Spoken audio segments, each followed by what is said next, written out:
Hello and welcome to the machine learning series.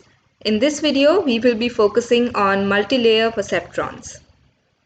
In this discussion, we will look at the background and working of perceptrons, what is ANN, terminologies used in ANN, and finally conclude with backpropagation. We are living in the age of artificial intelligence. AI is everywhere. Every top company, be it technical or financial, are trying to achieve excellence in this bleeding edge technology. According to the World Economic Forum, AI will lead to an increase in jobs by 58 million globally. Studying about artificial intelligence may be one of the best self-investments right now. Today, we will be discussing the core math behind artificial intelligence or artificial neural network, the perceptron model. The aim of artificial intelligence is to mimic the human intelligence as efficiently as possible. An artificial neural network, or ANN, is the piece of a computing system designed to stimulate the way the human brain analyzes the processed information. Before discussing about ANN, let's talk about the perceptron.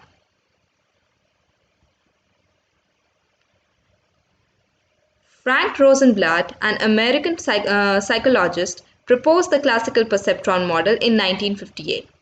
Further refined and carefully analyzed by Minsky and Papert in 1969, their model is referred to as the perceptron model.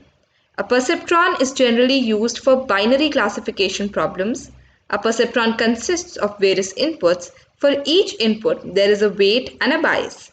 The output of the perceptron is the biases added to the dot product of the input with weights.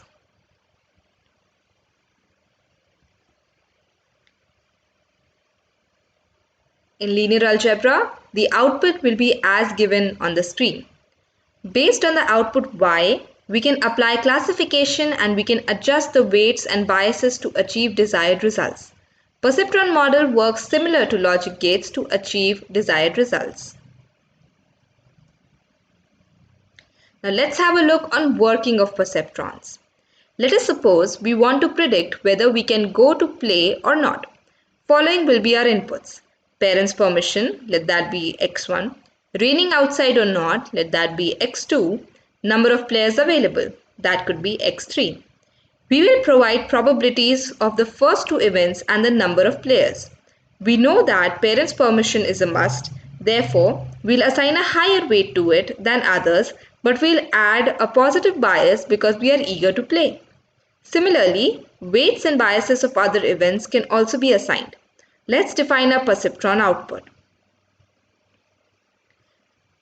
A simple perceptron model can be as the equation given on the screen.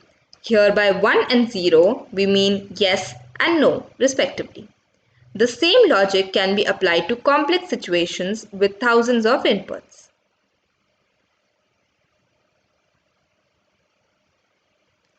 Artificial neural networks. ANN is the foundation of artificial intelligence and solves problems that would prove impossible or difficult by human or statistical standard. Above we saw simple single perceptron. When more than one perceptrons are combined to create a dense layer where each output of the previous layer acts as an input for the next layer, it is called a multilayer perceptron. And ANN slightly differs from the perceptron model. Instead of just simply using the output of the perceptron, we apply an activation function to the perceptron's output. When an activation function is applied to a perceptron, it is called a neuron. The combination of different layers of neurons connected to each other is called a neural network. The activation function decides whether a certain neuron must be fired or not. Some common activation functions are the sigmoid function and the rectified linear unit. This is the graph representing a sigmoid function and a graph representing the ReLU function. Terminologies used in ANN are input layer. The first layer of our ANN is called the input layers. The layer takes input of our data, which is then multiplied with weights and bias, added is forwarded to the next layers. Output layer. The last layer of the neural network is called the output layer. In case of regression problem, the output layer consists of only one neuron, In case of classification problem, our output layer may consist of different neurons based on the loss function. Hidden layers. The layers between the input and output layers are called the hidden layers. There may be hundreds of hidden layers based on the complexity of the data and problem we are solving. Loss function.